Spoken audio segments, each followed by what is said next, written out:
मसीह में आपकी सलाम चाहते हैं। मौजू है दुआ।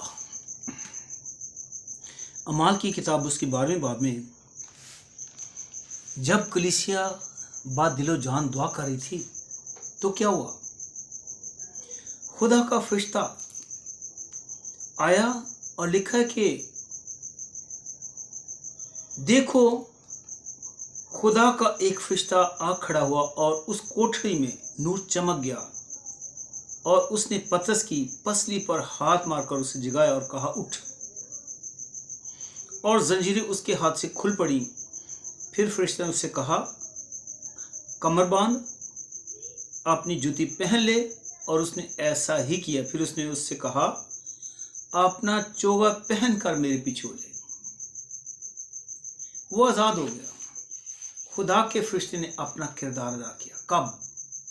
जब कलीसिया बात दिलो जान दुआ करी थी। सो मैं आपको तहरीक देता हूं कि इस बदन में आप रहते हुए जरूर दुआ करें। जो दुआ करता है और वो दुआ करता है जो खुदा को पसंद है वो जिंदा है, वरना वो मुर्दा है। दुआ ईमानदार का सांस है। जो दुआ करता है समझें कि सांस लेता है। जो दुआ नहीं करता वो मरा हुआ शख्स है, बेशक कोई भी है। हाँ, बहुत सारी दुनिया मुख्तलिफ तरीकों से मुख्तलिफ अपने नजरियात के मुताबिक वो नमाजें पढ़ती हैं, रोजे रखते हैं और मुख्तलिफ तरीकों से खुदा को खुश करने की कोशिश करते हैं। लेकिन खुदा इस बात में खुश होता है कि खुदा की बात को माना जाए। सबसे पहली किताब तराशिफ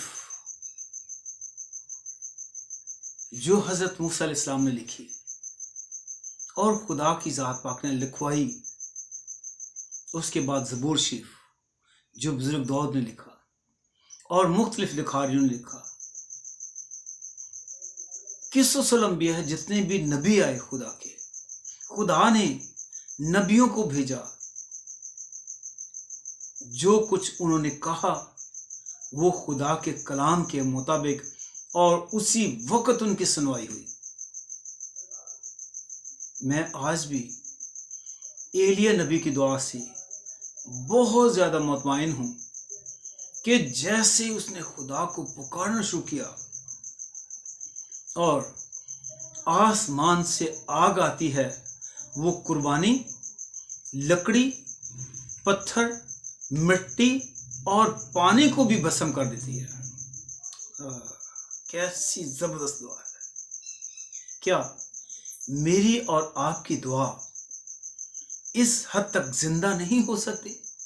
खुदा से कहें कि मुझे जिंदा अल्फाज दे या मेरे इन अल्फाजों को जिंदगी दे, तो फिर आपकी दुआ मसीहा के नाम से खुदा बाप से जब आप मांगेंगे तो कोई भी दुनिया की ताकत या आसमान या जमीन पर किसी किस्म की रुकावट यीशु के नाम से दूर हो जाएगी, क्योंकि वो आपकी दुआओं पर, आपकी रूह पर, आपकी जिंदगी पर, दिलो दिमाग पर मसीहा के खून को देखता है। क्योंकि आप अपने नहीं हैं बल्कि कीमत से खरीदे हुए हैं।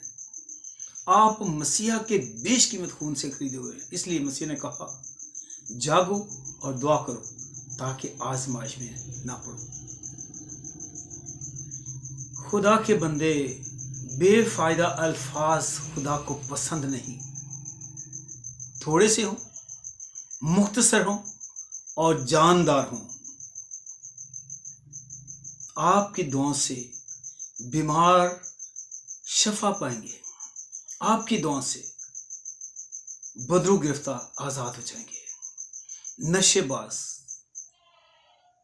नशा छोड़कर मसीहा को कबूल करेंगे और हर तरह के बदकार और हर तरह के नजासत और गंदगी के काम करने वाले वो बदरूहों की तहवील में हैं, वो आजाद होंगे मसीह के नाम से आज़ाद होंगे और बड़े से बड़े बीमार भी तंदुरुस्त हो जाएंगे। सो आज मैं आपको तहरीक देता हूँ, दुआ करें, क्योंकि दुआ खुदा को पसंद है। जो कोई शुक्रानी की कुर्बानी करता है वो खुदा के पाक नाम की तमजीद करता है। और तमजीद करना, ताज़ीम करना, खुदा को सिजदा करना, खुदा से मांगना, और किसी सूरत भी किसी से नहीं। इंसान क्या दे सकता है? खुदाए रब्बे जुल जलाल जो सबका खालिक है, सबका मालिक है, वही सबको और कसरत से देता है और उसके खजाने में किसी चीज़ की कमी नहीं। सो खुदा आपको बहुत ज़्यादा बरकत, बख्शिश और हर तरह की फरावानी अता करे।